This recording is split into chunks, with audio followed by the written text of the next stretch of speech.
เป็นวิดีโอได้ป่ะ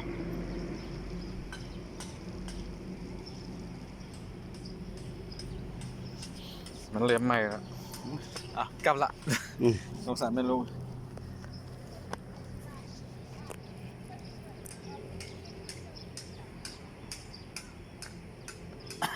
ก็บันทึกไหมเอาส่วนที่สอง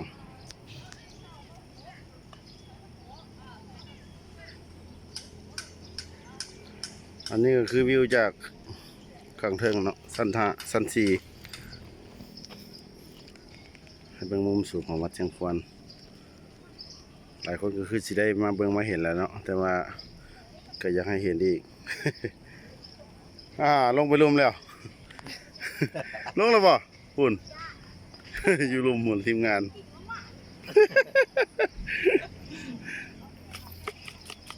ไปเฮา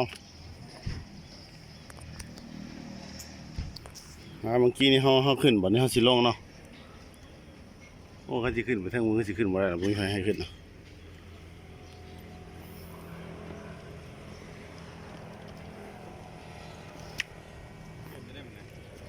ลื่นแท้เลยไว้ตอนนี้กำลังลง เข้าหูนี่แหละเฮ้ย เสียวเว้ย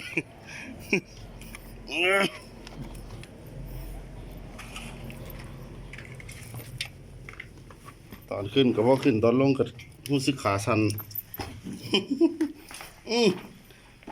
นะฮะลงมาแล้วชั้น3นั่นเลยเนาะข้างในเนาะเพิ่นสิมีไฟแสงสีเติบเปิดให้เบิ่งเพื่อให้เห็นพระพุทธรูปหลายพุทธรูปขั้นใดก็เริ่มสั่นเข้าเริ่มนับหน่อยขั้นลงตัวนี้มีอยู่7ขั้น8ขั้นระวังหัวต่ำ โอ้ลงไวขนาดเลยทีมงาน ฝรั่งเลยยาวหัวต่ำ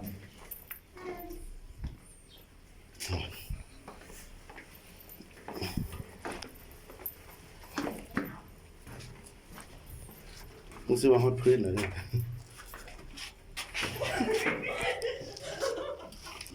อันนี้คือสั้นแต่ดินเนาะ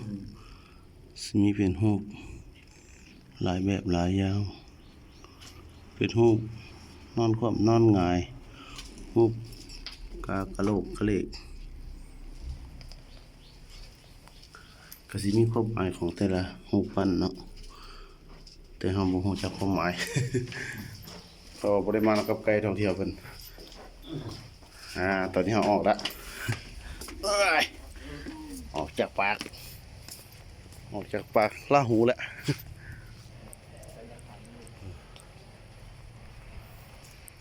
บ่ได้ไปพุ่นบ่เพิ่นบ่ได้ไปพุ่นบ่ฮะเพิ่นเข้าไปใส่ละพุ่น ด้วยเสร็จลงไหม เก็บภาพบรรยากาศแบบวิดีโอนี่แหละไปเบิ่งก็คือกับคนที่อยู่เวียงจันทน์หรือว่าอยู่เหนือเนาะไปนครปักเซก็ต้องไปวัดภูแล้วก็ไปคอนวะเพลงเนาะน้ำตกตาดเนาะคือคนอยู่ต่างแขวงมากกับแพงนครกะหลักๆก็คือมาพระธาตุเชียงควรมันบ่แล้วก็ไปใช้อีกจุดท่องเที่ยวส่วนวัฒนธรรม ส่วนวัฒนธรรมเนาะอยู่ใกล้ๆกันนี่ตัวเนาะอยู่เทิงกันเนาะอันนี้พระใหญ่พระนอนเป็นพระนอนที่ใหญ่ที่สุดในประเทศลาวแม่นบ่ก็คือสิแม่นเนาะ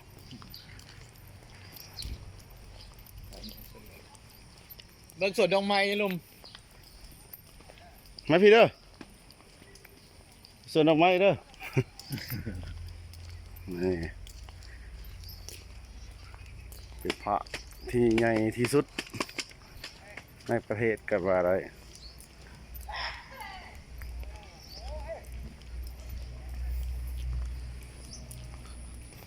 ถือว่ามื้อนี้เป็นมื้อที่เหมาะสมและโอกาสดี ได้มาเที่ยววัดเชียงควรนำหน้าพระทางโดยเสียสัง เป็นบรรยากาศในรอบเดือน12 เพลงเนาะเป็นมื้อบุญพระธาตุหลวงมื้ออื่นเป็นมื้อใส่บาตรเนาะร้านอาหารสวนดอกไม้โอ้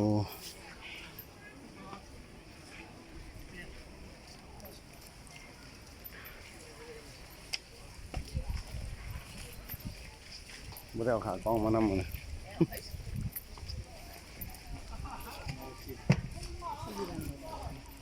ทางดาวท่าทางแดดหรือเป็นเศร้าจีนเศร้าญี่ปุ่นเข้ามาหลาย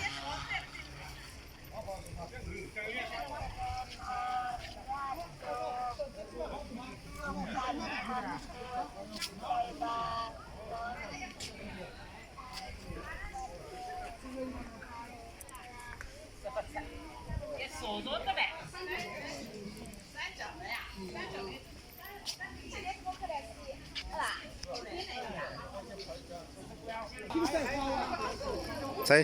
หันบ่โอ้สวนดอกตะวันตะเวนสวนสนุกเล็กน้อยเนาะวันนี้มีเด็กๆไงมา โอ้สมสวนดอกไม้อันนี้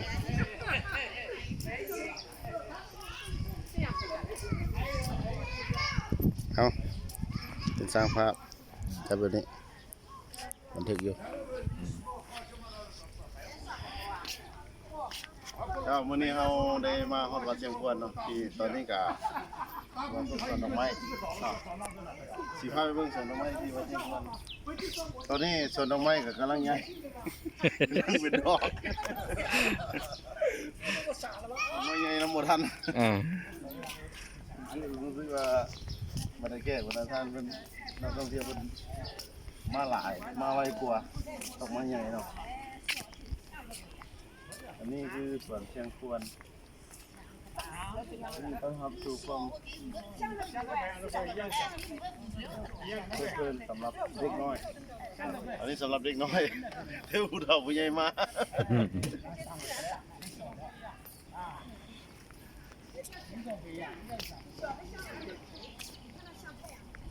那几边去？来，那个站เด็กน้อยมาจากมือมา 那เนี่ย 年轻化，哎，年轻化住在上面，老小把我们能进来讲。哎，就是老肖啊，哎，老小，老小啊，几十号的真怕。搞到我的母那个臭小鸭，收了哪的呢？收了哪这个烟还也好，我 นี่คือซีเมนต์เป็นบอลที่เพิ่นเซลฟี่เนาะหลายผู้หลายคนมากที่สิมาเก็บภาพบรรยากาศบอดี้เนาะแต่ว่าสวนดอกไม้นี่ก็มีทำนี่เนาะแม่นบ่ แม่นละ สวนดอกไม้ที่แบบว่า แม่นละกำลัง กำลังสิใหญ่ กำลังสิใหญ่แต่ถ้าว่าใหญ่บ่ดีก็สิหลายอันเดียวนี่มันฟังได้เนาะ 这个姿势 ต้องทายเนาะ ฟังใคร เนาะ 哎呦，美死了她的老公。 ไม่จันคือว่าน้ำของแห้งหลายเนาะ 那个好漂亮的嘞。เพราะว่าสิอยู่อยู่ใต้น้ำของแห้งคือกัน 哎，我们也给你照一场。 จะต้องขอบใจท่านน้ำเสียสั่งที่น้ำหน้ามาทางมาเที่ยวมาชมที่สวนเชียงควรเนาะมื้อนี้เนาะขอขอบใจโอกาสหน้าพบกันใหม่ โอเค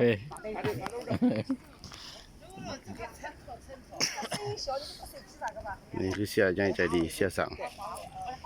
เจริญยนต์